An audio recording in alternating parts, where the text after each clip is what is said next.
Hey there, crewmembers, Selvins here.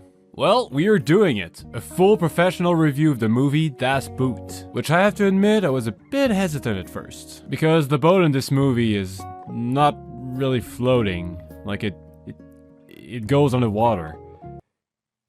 Witchcraft.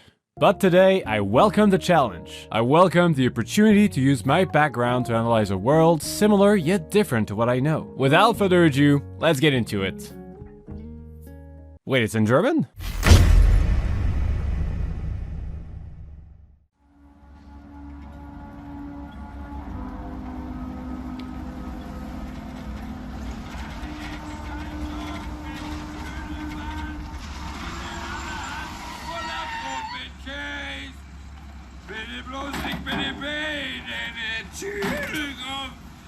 Du munteres Rehlein, du, ich breche das Herz im Nu.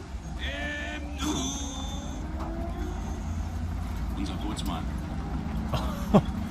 That's the bosun's mate? Oh no. So in this scene, as the officers are driving, they're passing a drunken sailor. Or I thought it was just a regular sailor. But he's actually the bosun's mate, the guy in charge of all the sailors on board. Not a great way to give a first impression to your superiors.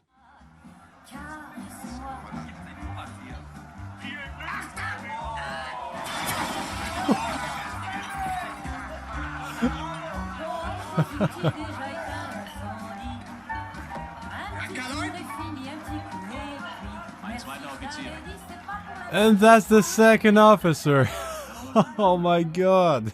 But to be fair, one thing that I quickly learned in my career is that unprofessional doesn't mean incompetent. There's quite a difference. I've seen plenty of officers that were super sloppy with their uniforms and the way they were conducting themselves, but were excellent navigators. And vice versa, I've seen officers that were absolutely pristine but terrible at their work, almost a danger for the rest of the crew. So I ask you, which one would you prefer to have on board? All that to say, I've learned not to judge an officer by his cover.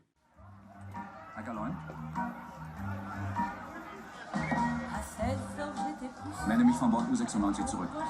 Öl, Munitions- und Proviantversorgung abgeschlossen. Boot ist klar zum Auslaufen. Danke, 1WO. Noch etwas, Herr Kanal. Auf der Fahrt hierhin wurde ich von Teilen der Mannschaft belästigt. Man hat mich... Ein ungeheurer Vorgang. Man hat mich... Nun sagen Sie es schon, man hat Sie angepinkelt. So in this scene, we have a new officer that just joined the crew. And he reported that during the course of an initiation, he felt molested. And I have no issue believing it. Initiation in the fleet is a strong tradition, almost sacred I would say. It usually involves a series of humiliating activities that new crew members have to go through. When it's done reasonably, it's actually very fun. It can really build a team spirit. But I've seen many instances where it went way too far, to the point that some people report it as harassment.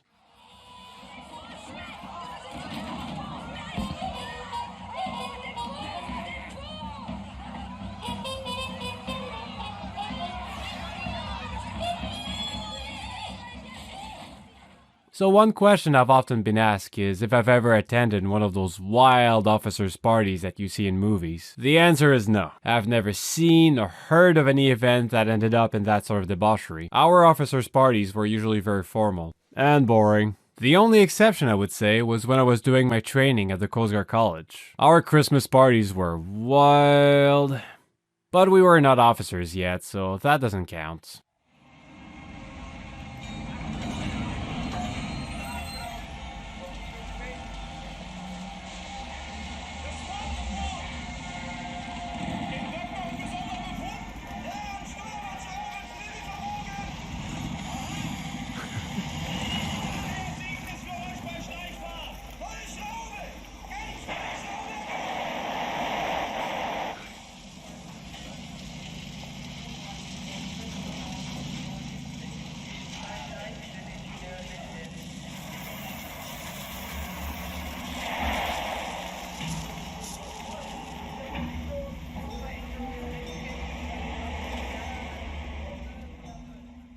This scene is very dynamic, I like it. Yes, shipyards can be really busy. especially during a rush before a departure of a ship. In fact, I've also been showered by sparks once. Very nice touch. The only thing I have to point out in this scene is about the crane operation. When sailors are loading or unloading cargo, they have to set up a safety perimeter, and no other tasks are supposed to be done until the loading operation is complete. Because A, it's very dangerous, and B, you don't want anybody in the way. So seeing that shot, I don't think those sailors would have been allowed to casually mop the deck while they're loading freaking torpedoes.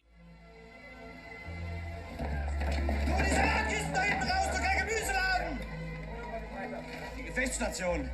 Werk- und Lagerhalle für die Torpedos, hä? Da steht mal bloß dran, Jungs! Hier kommt in die Zeitung! Nice. Yes, very accurate. That is in fact the very first task of the crew once they come on board. Stocking the food supplies. Everyone has to participate. In fact, that is one of the first general call you hear before departure. All available hands on deck for loading the food supplies? All available hands on deck for loading the food supplies. And so that is what everyone has to do for the next hour. Just carrying crates after crates down the hold. So, ist Scheiß aus hier? Aha. Ein Klo für 50 Mann? Oh. Naja, das andere ist voll mit Proviant, ne? Also mehr Platz zum Fressen, wenn ich ja zum Scheiße. Ist auch Logik, gell? Hier ist der Oberfeldwebelraum. Zu Hause sozusagen. Die Offiziersmesse. Wenn ich aus Down sehe, da kommen wir schon wieder die Kotze hoch, verdammt normal. Ist doch viel zu viel drin, seht ihr das nicht? Aber ist das ja nicht hier? Sehr hübsch, ja. Oh. Ich komme ja. Entschuldigung, da ist mal. So, hier ist der Räuchraum. Vorsicht! Das ist der Funkraum hier. Hier geht's dann weiter in die Zentrale. Er hat uns gerade gefehlt. Also das ist die Zentrale. Again, great shot, very well filmed. So I did have coworkers who previously worked on submarines before, and there is one thing they explained to me, which I will illustrate with that. There are three types of personal space. You got the normal personal space, then you have the ship's personal space, which the corridors are no larger than 2 meters, so you have to scooch a bit sometimes. And finally, you got the submarine personal space, which is simply not existent.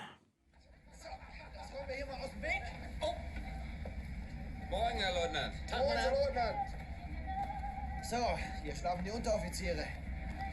12 Mann. Die meisten Kojen werden von 2 Mann benutzt, genau im Rhythmus der Wachen, ne? Das heißt, wenn einer abgelöst wird, dann legt er sich den Mief des anderen, ne Jungs? So in this scene, he explains that they don't have enough beds for every crew members. So they had to pair sailors on different watches to share the same beds. So while one sailor would be working during the day, the other one would be sleeping. And at nighttime, they would switch places. As far as I know, you would only see that kind of stuff in the Navy. In the Coast Guard, we sometimes ask the sailors to share the same cabin. But even then, they still have their individual bunks. And as officers, we usually have a private cabin. The only time I had to share a cabin with another officer was when I was working on the police vessels, which are quite small. Hier, Leutnant. Das ist auch für Sie. So, und Sie der Tauchretter. Sehr wichtig. Reine Dekoration. Ist mehr was für die Ostsee. Aber ganz brauchbar, wenn der Diesel stinkt. Oder wenn Frenzen furzt. Lass mich mal vorbei.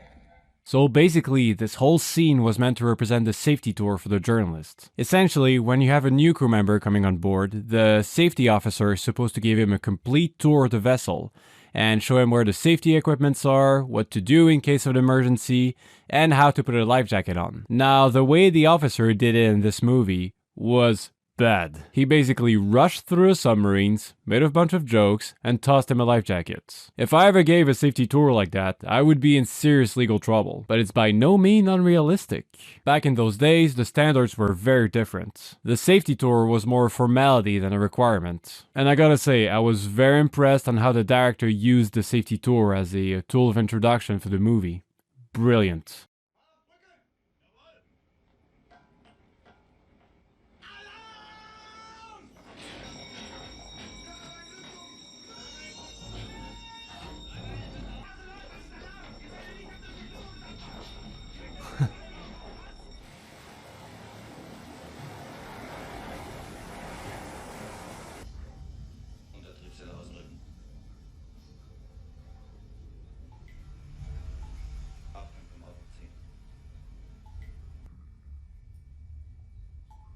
April.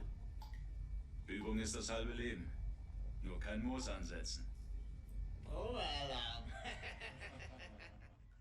See, that is the reason why I'm glad I never worked in the Navy. They have to do so many drills, it's absolutely absurd. In my case, we only had the safety drill to do every month. That was legally required. And even then, it was a big pain in the ass for me. Yet I talked to some Navy officers and they told me that they had a drill every week, if not every day. That would drive me insane. Noch Freundin?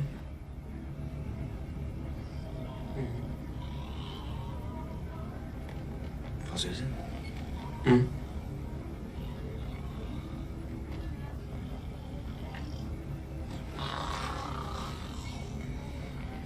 Kennen Sie das Blumengeschäft neben dem Café à la mi-Bureau? Huh? Oh, let me hear that again. Oh? À la mi-Bureau. À la mi-Pierrot. Good pronunciation. The vast majority of Germans that I've met knew how to speak 2 to 3 languages, and they were usually pretty good with their accent. That always impressed me.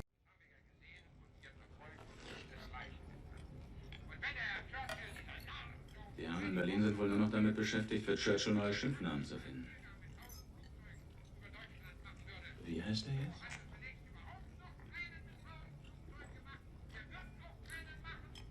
Trunkenbold. Saufbold. Paralytiker. Ich muss schon sagen, für einen besoffenen Paralytiker heizt er uns ganz schön ein.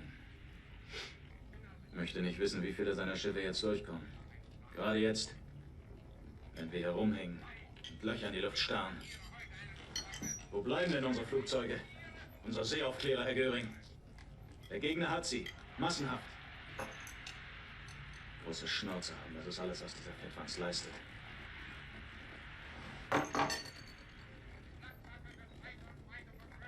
Maulhelden, nichts als Maulhelden. Allesamt. Okay, I really like this scene. It portrays quite well a typical discussion among officers at the dining table. Most importantly, it shows how not patriotic we really are. Yes, even when we're wearing our uniforms. In other movies, they tend to portray Navy officers as pure patriotics and true believers of their country, while in reality, it's quite the opposite. At lunchtime, we usually talk about how skeptic we are of the government or the future of our organization. And I know it might surprise or disappoint some people, but think about it this way. It's only when you start working for a certain industry that you can be aware of all the problems in its organization. We all experience frustrations that is typical to our work organization that the outside world is not even aware of.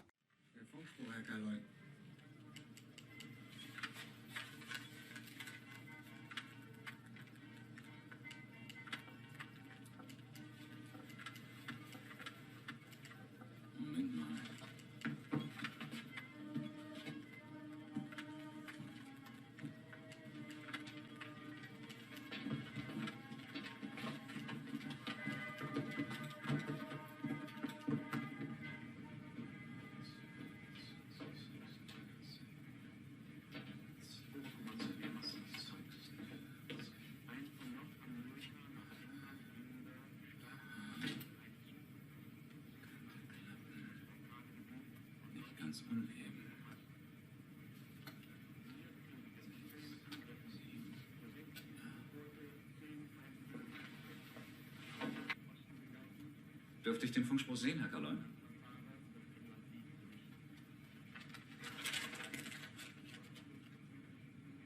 Geleitzug Quadrat AK 2246. Generalkurs 60 Grad. Yeah, well done. So in this scene, the captain just received a transmission informing him of the location of an enemy ship. Now, he's doing some chart work to figure out how long it would take him to reach his destination. So first, you're going to take your compass, and then you're going to go on the side of your chart where you have your scale. Then, what you'll do is stretch your compass until it represents the distance that your ship can travel in an hour or in a day, depending on the ratio you want. Then what you're going to do is pivot it to quickly calculate how long it's going to take until you reach your destination. As an example, let's say I'm starting here, and this is my final destination.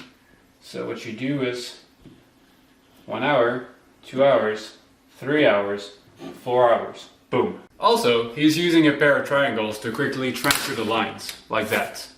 That's also good practice. And the way the actor playing the captain is doing it seems natural, like it doesn't seem like he's faking it.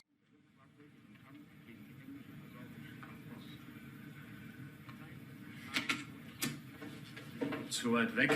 Kommen wir nicht ran.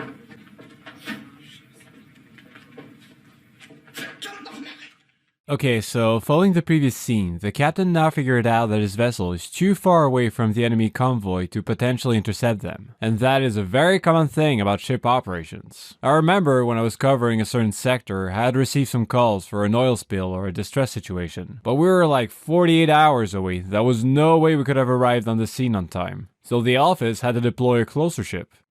Gemütlich hier, ne? Keine Post, kein Telefon. Schön durchlüftetes Boot. Hübsche Holzverkleidung.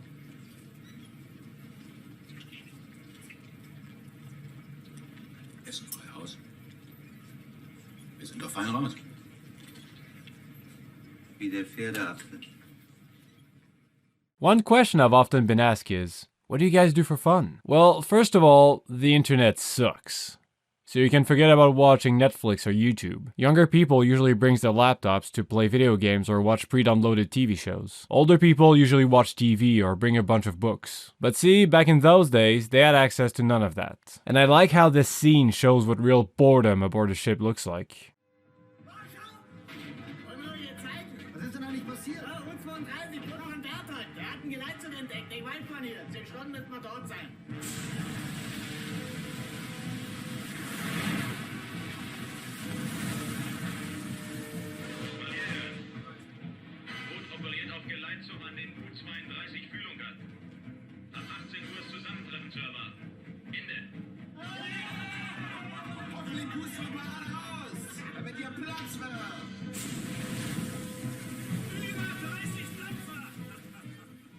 So in this scene, they have been weeks without any action, but now they have a potential target, and yes, that would definitely boost the morale. When you're working on a federal ship, you get those weird shifts between periods of rush and periods of waiting. You know, I would have 5 days of intense transit until we reached a certain point where we had to drop anchor and wait for further instructions. The first day at anchor was a relief. I could finally have some time to chill.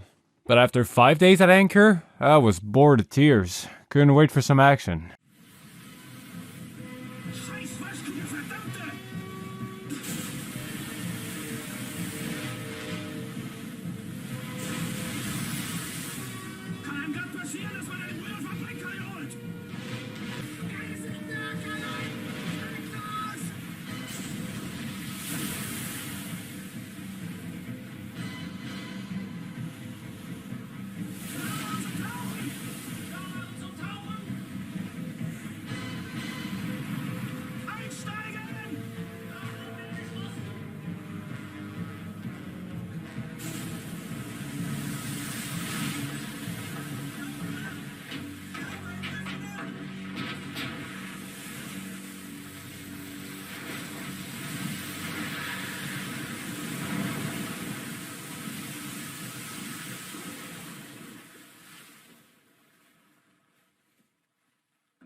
In this scene, they're navigating through some rough weather, which drastically restricts their visibility. So the captain ordered the vessel to go underwater and use the sonar instead. That is actually good practice. During periods of clear weather, navigators are encouraged to pay more attention about what they see outside, rather than on their navigation instruments. But during periods of restricted visibility, that's the opposite. Navigators should fully rely on their navigation instruments. Essentially, your radar becomes your new pair of eyes. But even then, that is not ideal because the rain also creates echoes on your radar. So it takes a bit of adjustment and a lot of focus.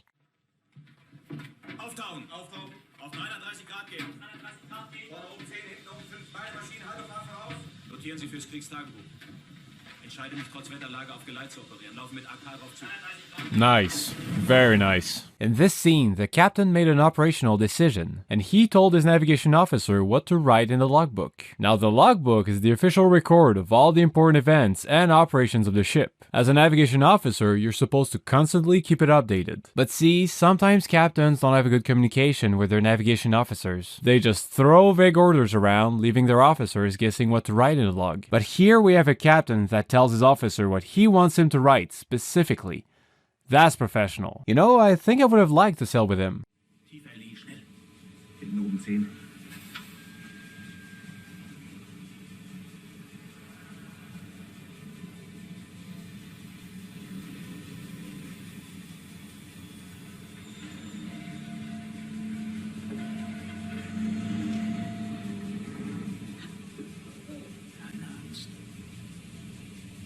Das Gebälk.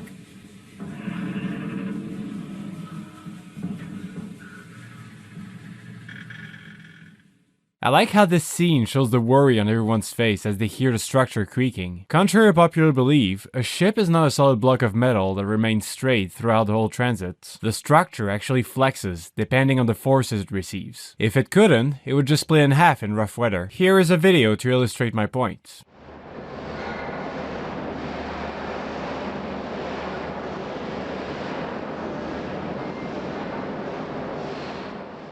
Now, an experienced mariner can listen to the creaks from the structure and judge if it is an acceptable stress or if it is getting too intense. And if I was in this submarine and I were to hear those creaks, yeah, I would probably have the same reaction.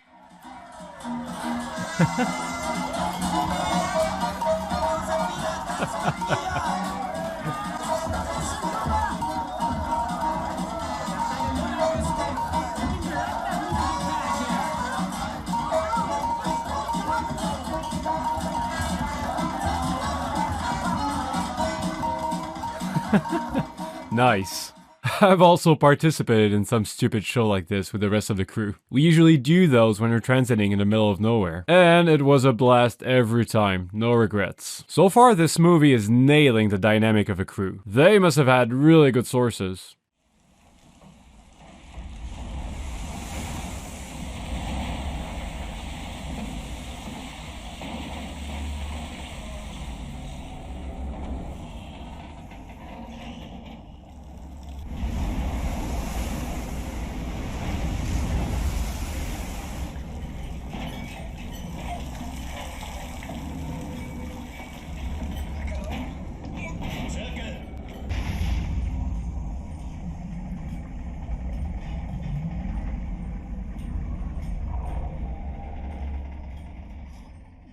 So in this scene, we have a character who is seasick, very common among new crew members. I think it's a good time to explain seasickness, which is just another form of motion sickness. You see, inside our ears, we have the vestibular system, which gives our sense of balance and movement. Now, imagine being stuck in a cabin as it moves. Your ears will register the movement, but your eyes won't perceive it. And that contradiction of information is what causes seasickness. So following this logic, the best remedy for it is to look outside. That way, your two sources of information will register the same movement. Unfortunately, that option is not really available inside a submarine, which is why I consider that it's most likely that you'll get seasick inside a submarine than inside a ship.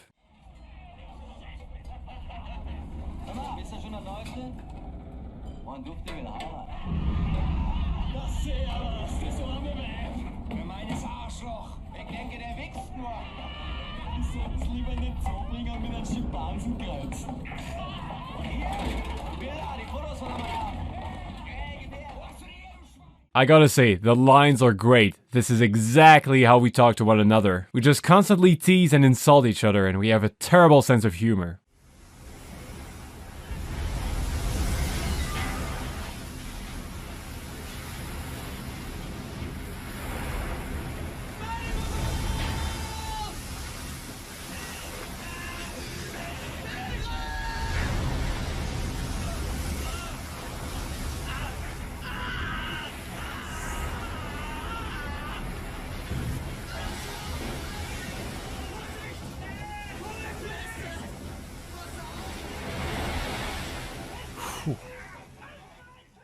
So in this scene, we have a man overboard situation. Well, not exactly. Technically the guy was still on board. But still, the officer declared it as a man overboard situation, and I think he made the right call. With that crazy weather, he could have been taken by a wave in the next second. At first, I was about to critique the fact that they're not wearing life jackets on them. But back then, the norms were not as they are today. Wearing your life jacket during a storm was more a recommendation.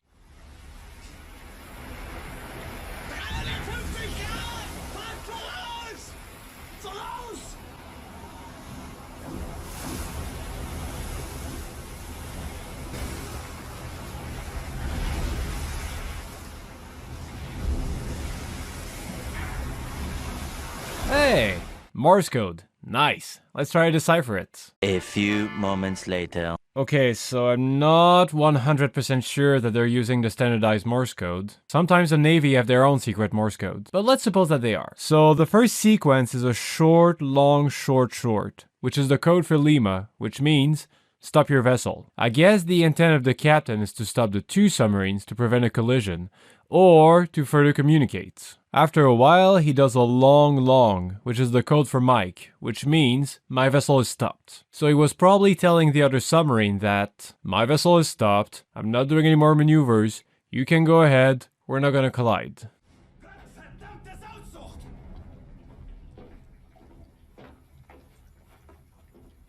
Dutzend Boote haben wir im Atlantik. Von Grönland bis zu den Azoren, luppiges Dutzend. Und wir karren uns ja fast über den Haufen.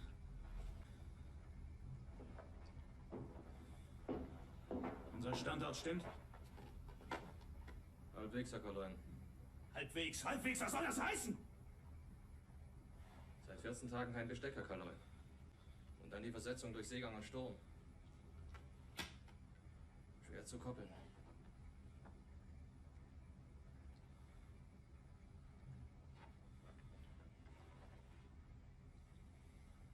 Verstehe.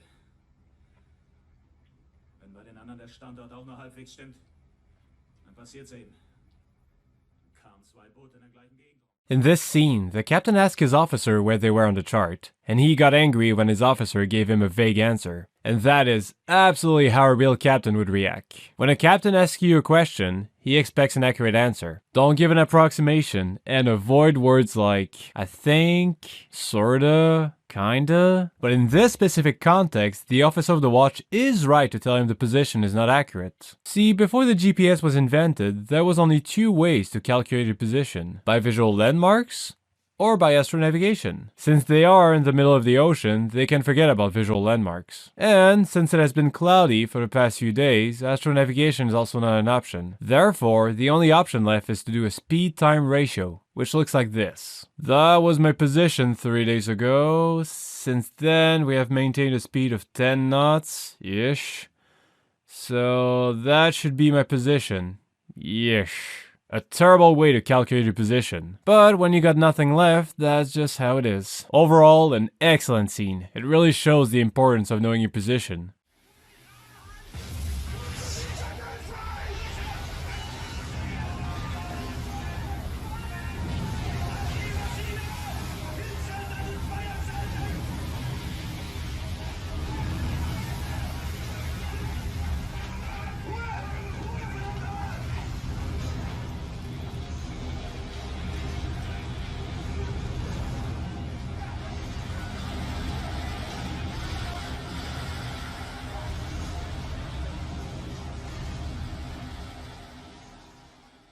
Having a fire on board is really bad, because usually it's not just a trash can fire. It's either fuel or an electrical component that is burning. Either way, it's really bad. That is why we're required to have a fire extinguisher in every cabin and compartment. As an example, on my previous ship, we had a total of 150 fire extinguishers on board. And yes, I had to inspect them. Every month.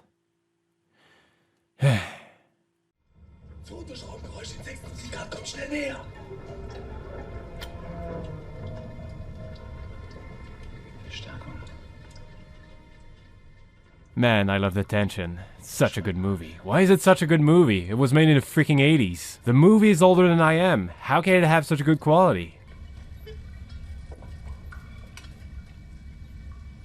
Los, Johann.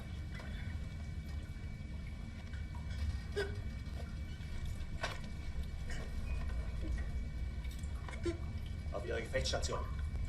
Sofort.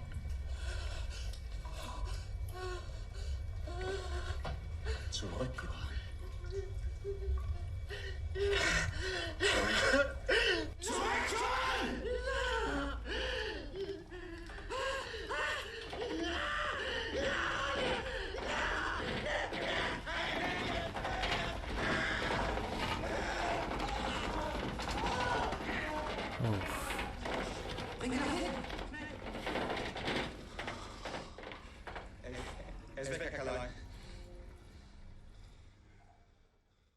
So in this scene, we have a crew member that just snapped. He is panicking, he's now hysterical, and the crew has to restrain him. And actually, every vessel needs a procedure on how to deal with a dangerous crew member. Because think about it, it's not like we could call the cops. On top of that, every vessel needs a designated compartment, meant to lock the dangerous person. In our case, that was the infirmary. We added some bars to block the windows.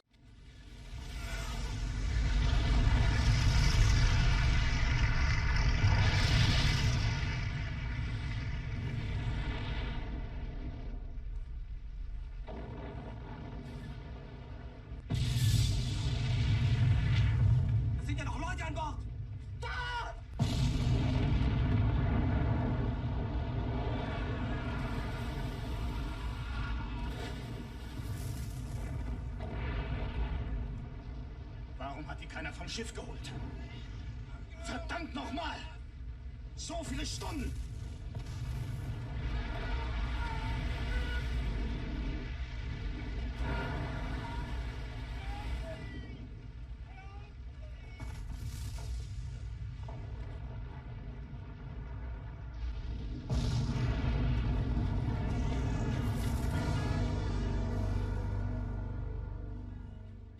In this scene, they fired upon an enemy ship, but they watch in horror as they realize the enemy crew has no way of escaping the wreck. And I was shocked too, because that reminded me that back in those days, they didn't have lifeboats. Nowadays, it is required by the law to have a lifeboat. It needs a maintenance every year, and it needs to be inspected every month. That was also part of my job. Ship inspectors are particularly severe about the inspection of the lifeboat, which is understandable.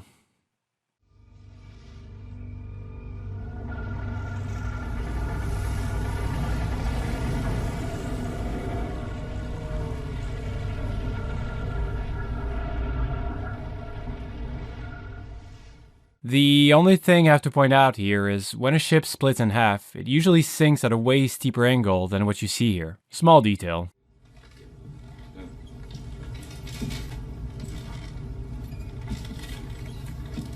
Funksprecher Karan.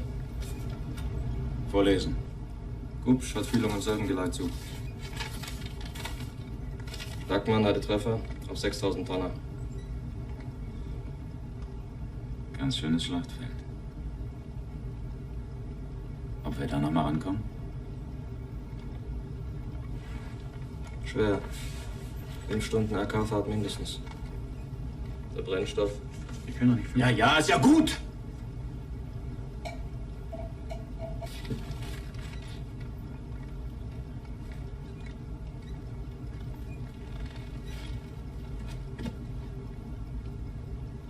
Wann kennen wir Makaloin?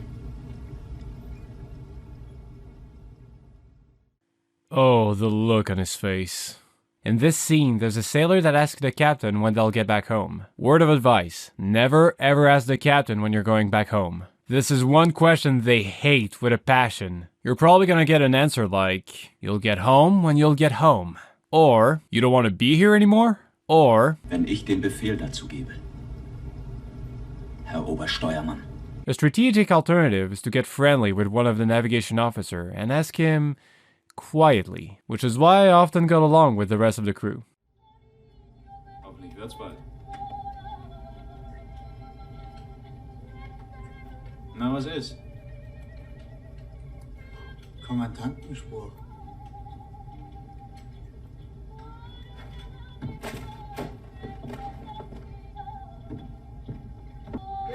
Meine Fresse. Weihnachten in La Rochelle. Also richtig wieder einen wegstecken. All die süßen Blitzmädchen, die Nachrichten ziehen. Mal hier hören. Oh, Sie müssen hören. Leider wird's nichts mit La Rochelle. Wir haben einen neuen Einlaufhafen bekommen. La Spezia. Liegt bekanntlich im Mittelmeer. Vorher Brennstoff- und Materialergänzung in Vigo. Das liegt in Spanien. Ende.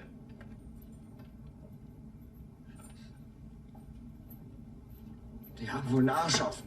Scheiße, Mann!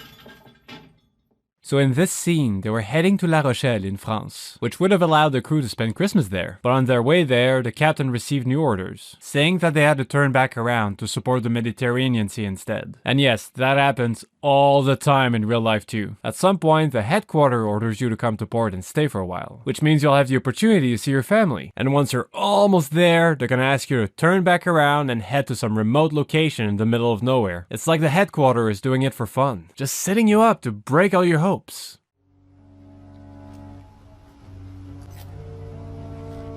Mittelmeer.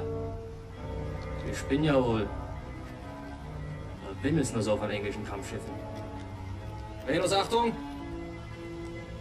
0. 25 Grad, 43,3 Minuten. Yup, that is also a very realistic scene. Here we have an officer doing astronavigation, and next to him is, very important, a helper. Something usually overlooked in movies, but incredibly useful, because as you take your measurements, your helper can write them down. And, that's the most important part, write down the exact time they were taken. This is a vital variable to determine your position by astronavigation. The more accurate it is, the better.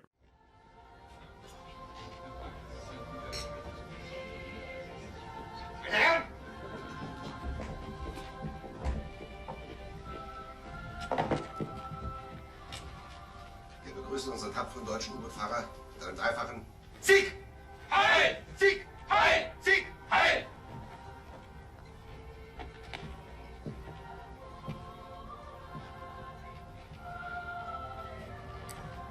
Herzlich willkommen, Herr Kapitänleutnant. Oh. Bitte. Ich nicht. Das ist der Grund. Entschuldigung, In this scene, the crew from another ship receives the crew from the submarine as guests, but only one character from the submarine crew is wearing his uniform, so the people receiving them come to him and they're like, "Oh, you must be the captain." While it is a funny scene, they would have known right away he was not the captain, because of one important detail in his uniform. You see, on the number 1 uniform, or the fancy uniform if you prefer, we have our ranks represented by the number of stripes on our sleeves. A captain usually has 4 stripes on their sleeves, and as you see here, this officer only has 2. That's why the others would have known right away he was not the captain.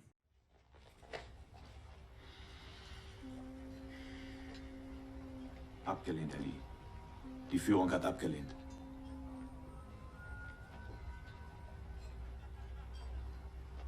Sie müssen an Bord bleiben. Sie also auch, Leutnant Werner. Mhm.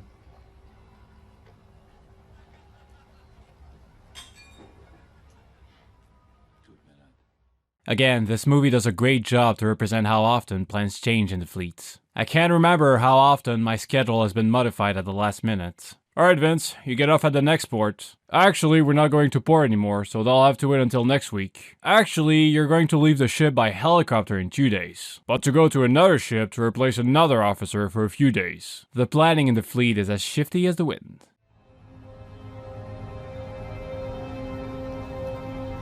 Für die halbe englische Flotte rum. 2 Dates nach Backbord, umschalten auf E-Maschinen. 49 Grad. Beide E-Maschinen gehen halbe Fahrt voraus.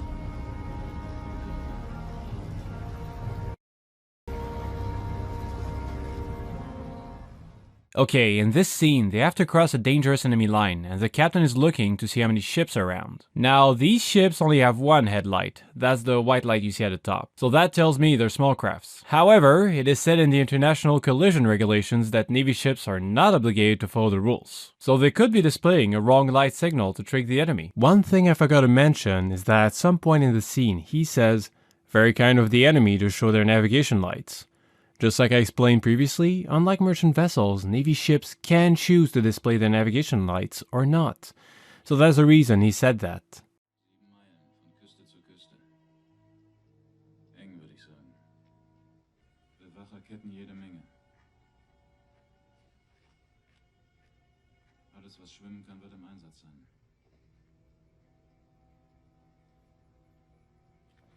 Da müssen wir durch. Wir machen uns bei Dunkelheit ran. Über Wasser.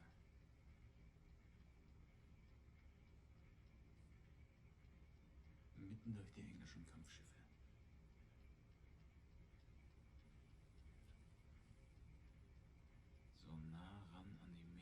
es nur geht.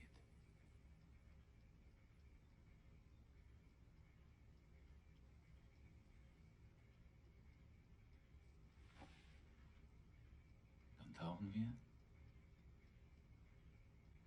und lassen uns durchsacken.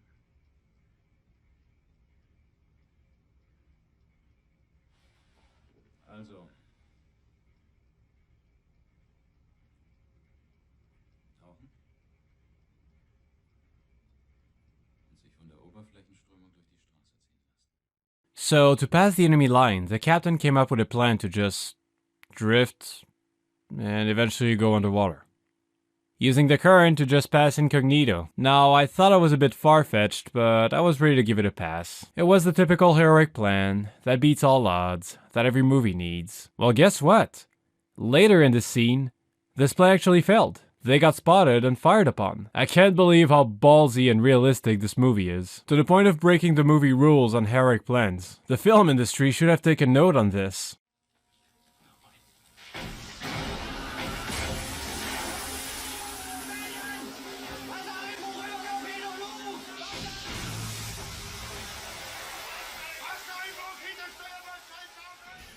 In this scene, a severe amount of water is infiltrating the submarine. On the ship, in case of a flooding, we got those huge water pumps that can pump quite a large amount of water out. But the big difference here is that it's quite hard to pump water out when you're currently underwater.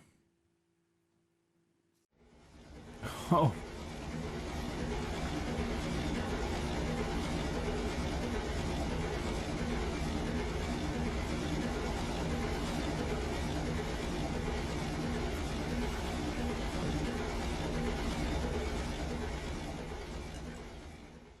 Oh boy. So here, the chief engineer is sleeping right next to the engines. Now, for the sake of the movie, they put the engine noise quite low, because otherwise you wouldn't hear anything. But in real life, they're loud as hell. Come to think of it, a few years ago, I did see an engineer who fell asleep next to the engine. But that was because, prior to that, he did an insane amount of overtime. All that to say, that character must have been dead tired to be able to fall asleep there.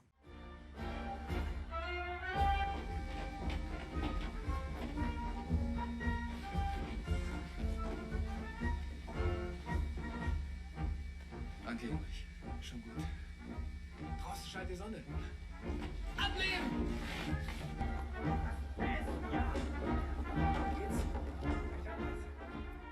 I like that scene. It really shows how difficult it is to evacuate someone who is physically injured. I remember one day I was talking to one of my friends who is a nurse, and I told him about that time when we had to evacuate a sailor on a stretcher. The corridors were so tight that we had to lean the stretcher in some area, even flip it upside down. As a nurse, he was freaking out to hear that, but these are the constraints of our work environment.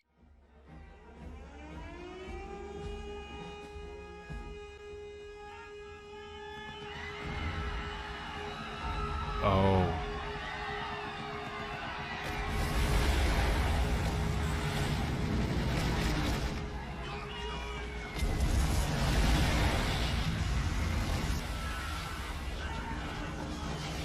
Oh no.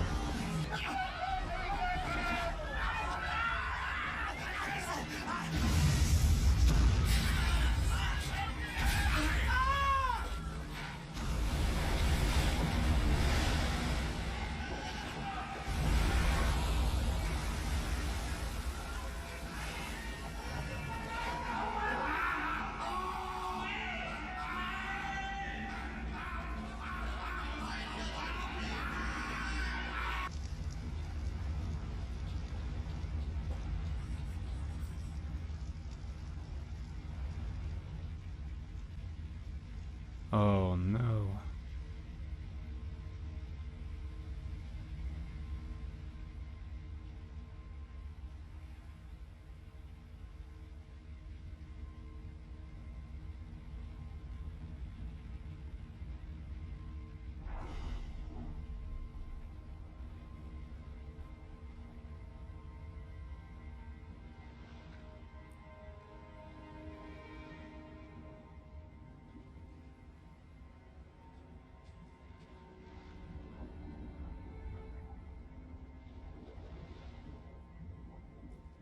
Oh.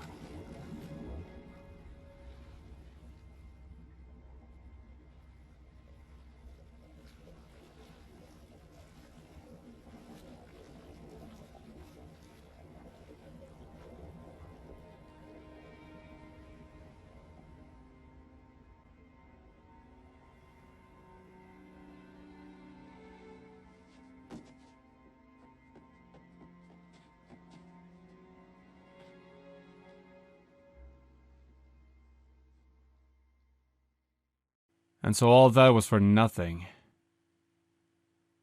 Wow. Just... wow.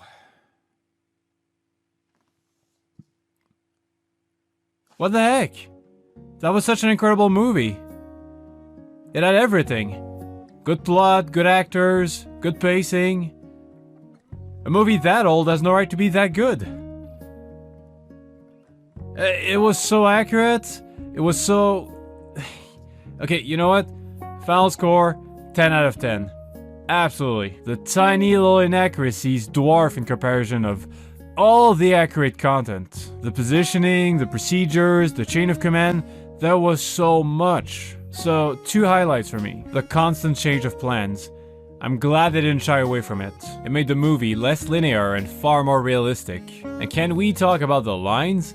They were brilliant. This is exactly how our crew interacts among themselves. Obviously, I can't rate the submarine content. I can't tell if it was accurate or not. But as far as my experience at working on the sea, that was incredibly accurate. Thank you for watching. If you liked this video, make sure to leave a thumbs up and subscribe for extra content. And if you have any suggestion for a future video, leave it in the comment section below. And as always, sail safe.